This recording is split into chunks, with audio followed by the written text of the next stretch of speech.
Hello.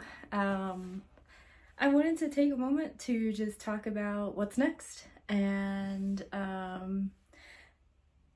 we've had a lot of really huge changes, as you probably saw in our previous video with us talking about the new house and our future plans with that, and also our future plans with the homestead.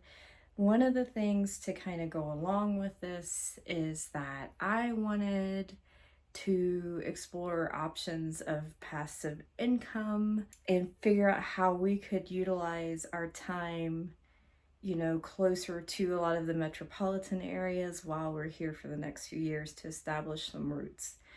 And so part of that was that I did a lot of research in when we were up in Colorado. I spent a lot of my, well, not a lot, but I would spend at least 1 to 2 weekdays at a library. Obviously, I was there to work most of the day, but during my free time, when Paul was running some of the errands, I would sit there and just try to research as much as I possibly could. And one of the books that I picked up was about farmers markets for profit. I started reading through it. And, because Paul and I have always thought about doing vegetables when we came out here, we always figured, we could supply enough for us and then possibly branch out into different markets for it and do farmers markets, maybe CSAs, things of that sort. And so our brain was always focused around vegetable gardening. And as I was reading one of these books, somebody, it was multiple people that helped write the book and put it together. One of the authors mentioned that flower farming was a huge success for them, and it was not as labor intensive and demanding as sometimes vegetables can be. And so I brought the concept to Paul. I said, what do you think about flower farming? I've always had an affinity for flowers. I used to have a garden back at our old house in Ohio. My love spans way beyond that even.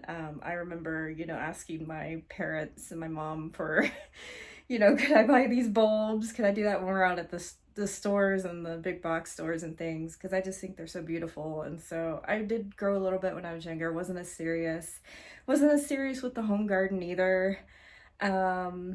The only thing that I had a lot of exposure to doing and growing from seed was mostly like marigolds and things like that.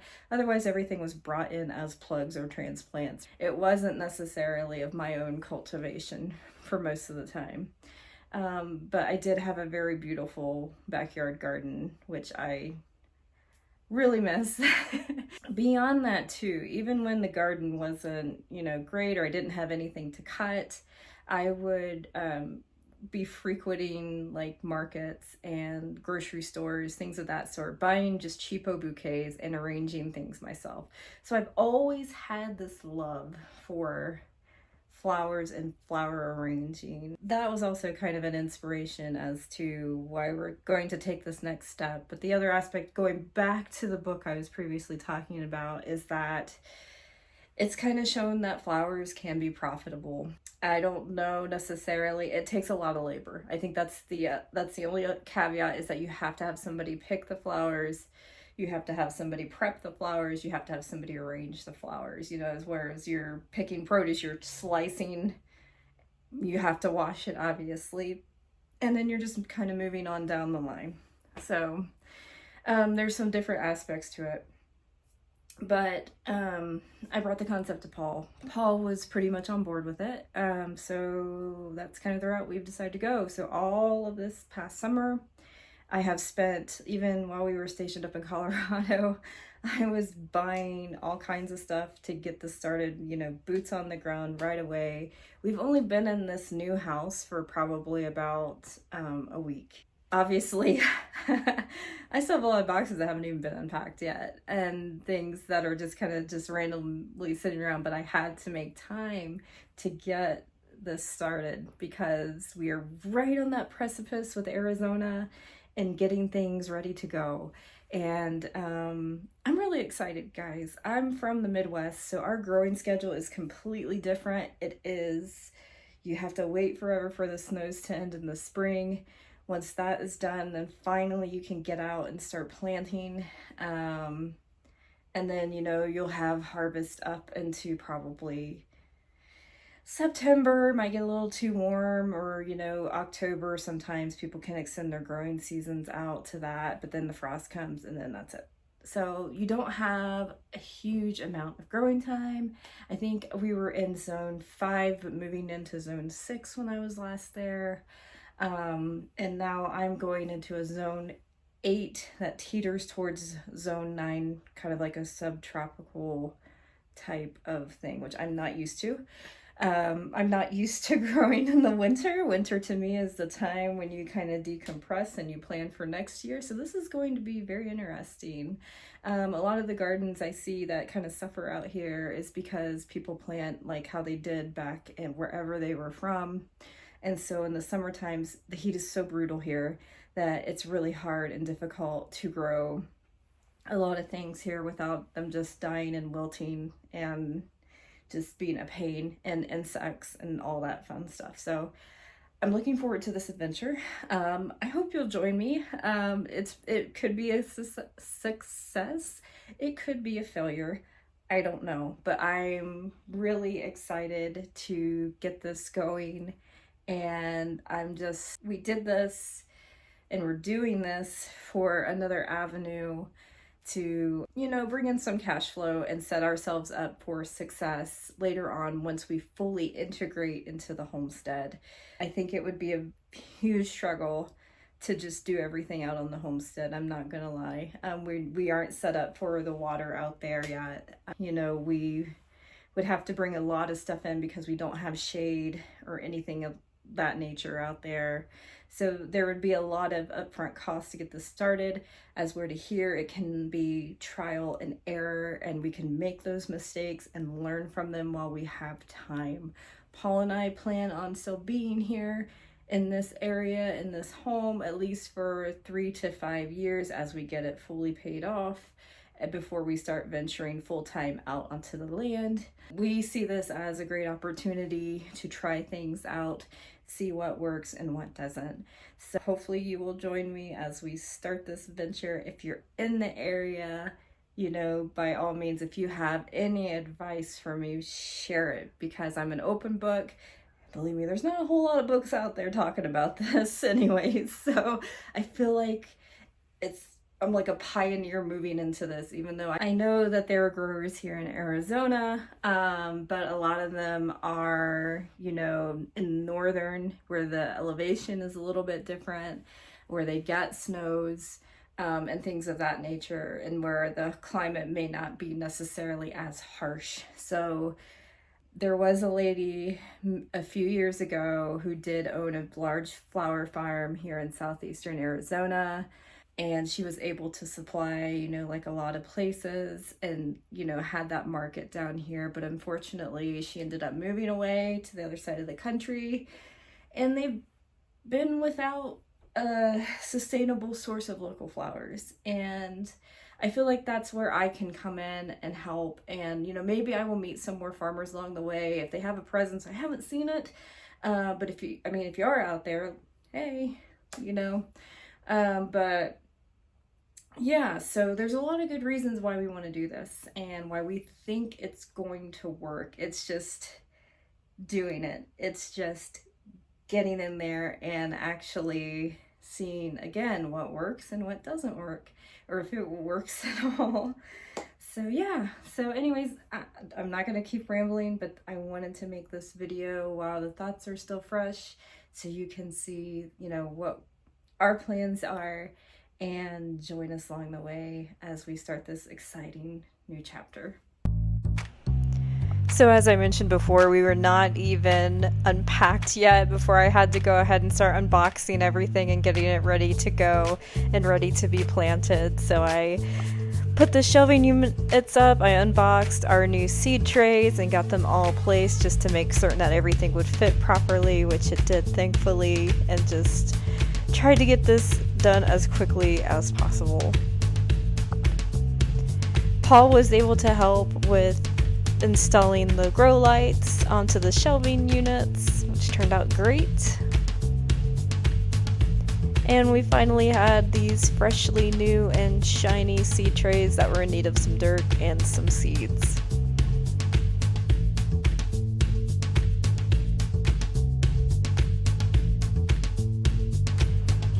When I purchased all my seeds back in the summer, I made a point to sort them out based on their growing season. So in here I had all of my fall and my spring seeds, and then a separate one I have some summer and late spring seeds. But these are all of the varieties and things that I am going to try my best to grow.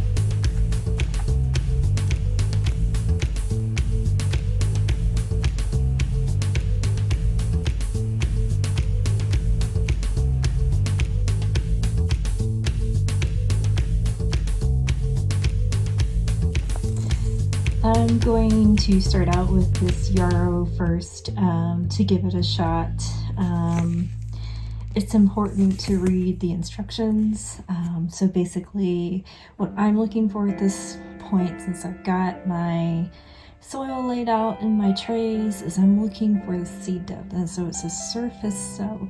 And so one of the tips that I've learned recently to surface sow and make certain that you know the seeds you have sown is to just put a little bit of an indent on your soil once you've actually laid your seed down. And so that kind of lets you know that that cell tray has been used and there are some seeds in there. Oh my gosh, y'all, look how tiny these yarrow seeds are. This is the whole packet, but I'm kind of curious to see what I'm going to get out of these when I actually do get these in the cell. But this is really going to be tough to determine what's a seed and how many constitutes as a seed. So yeah, this ought to be interesting.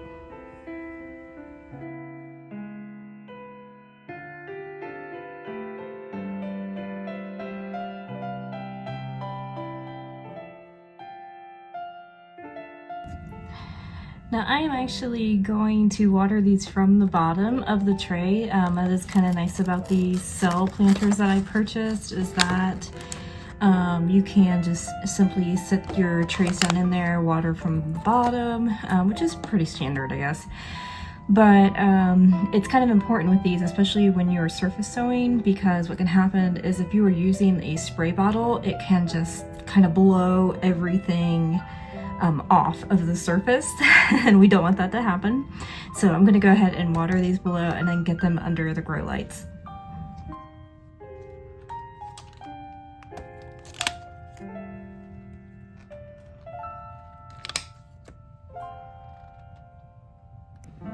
Next up, I'm going to be doing these marigolds, and marigolds are very easy to grow. In fact, I used to grow these very often back in Ohio, where I used to use them for pest control more so than for looks. And they're just a really wonderful flower, so I'm excited to grow those out here because I know they grow absolutely fabulous in the Southwest. So the marigolds are a little bit bigger, obviously a little bit easier to see, which makes them very easy to plant. I do really like these, so I'm gonna go ahead and get planting.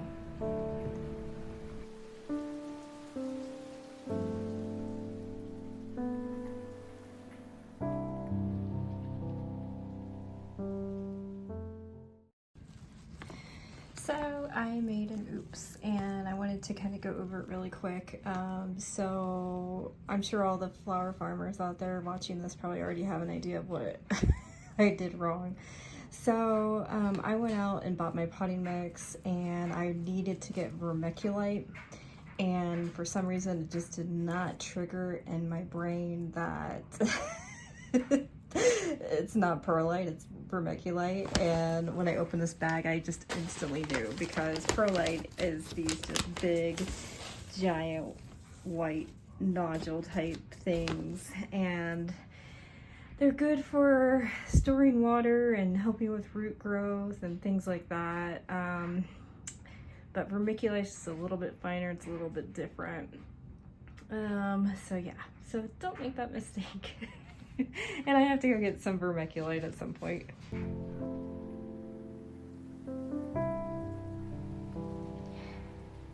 Everybody's doing good today. Everybody looks like they are doing pretty well as far as soil moisture. In fact, some of my lower ones have some, looks like humidity forming in their cells. So we'll see how that goes. I have to keep an eye on them. Once they sprout, we'll definitely be removing those covers so I don't, inhibit mold growth or anything like that.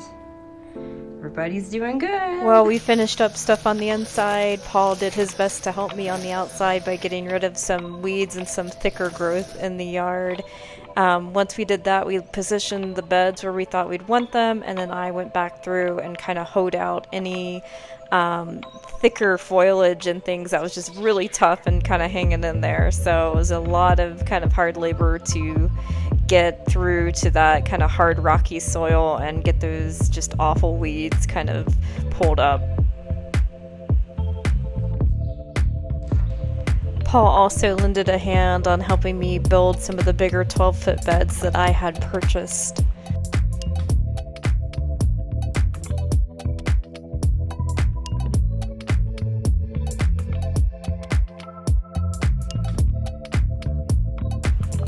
Here's Paul and I actually working on getting one of those beds established.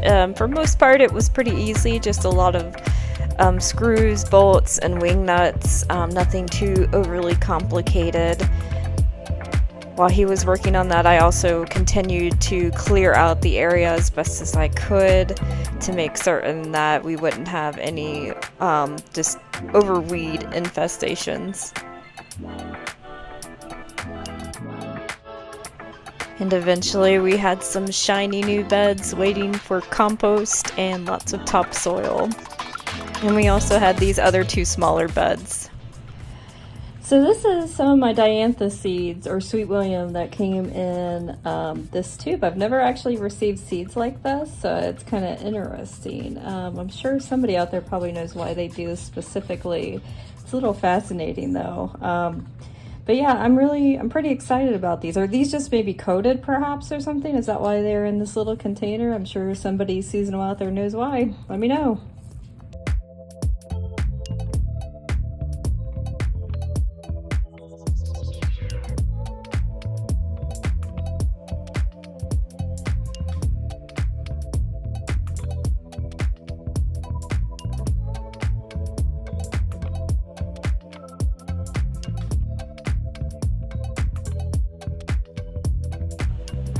I soon realized that I was going to be in need of a little bit more space for some more seed starting, and so I kind of rush ordered another shelving unit off of Amazon. Unfortunately though, when I opened it and got the box, I realized it was definitely not the size I thought it was going to be. It's like his baby brother.